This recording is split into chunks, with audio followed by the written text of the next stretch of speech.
Me llamo Miguel Casaña y soy, digamos, el antiguo propietario de la palmera, porque esta palmera estuvo en mi casa pues, desde que yo era pequeñito.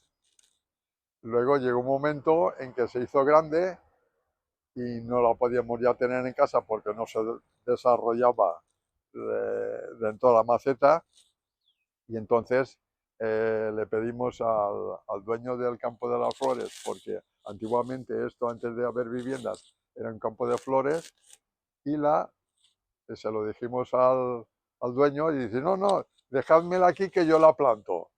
La plantamos y todavía existe. Ahora te enseñaré una foto de cuando yo era pequeñito. En el corral de mi casa, pues se ve un trocito pequeñito, pero ya la veréis. Te estoy hablando del año 57. Yo nací en el 52, 5 años. Y ahora cualquier referencia, si viene un taxi o viene un amigo o cualquier cosa, le dices, calle Mistral, por el cuartel de la Guardia Civil, calle Mistral al final, a donde está la palmera, allí vivimos. Cuando yo la tenía en casa no tenía brazos, solamente era una simple palmera, un ojo solamente. Cuando abrieron la calle, vinieron a medirla y el ayuntamiento dijo que si la trasladaban a otro sitio, pero habría garantía de que no se rompía, se la llevaban a una rotonda que estaban haciendo por aquí, cuando estaban haciendo el cinturón.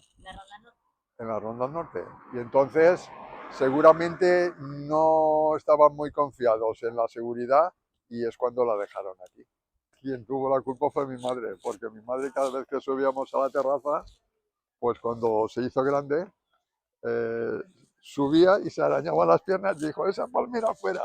Regarla cuando llueve, regarla cuando llueve. Sí que es cierto que quitan las hierbas de abajo de vez en cuando se hacen grandes, pero realmente cuando llueve.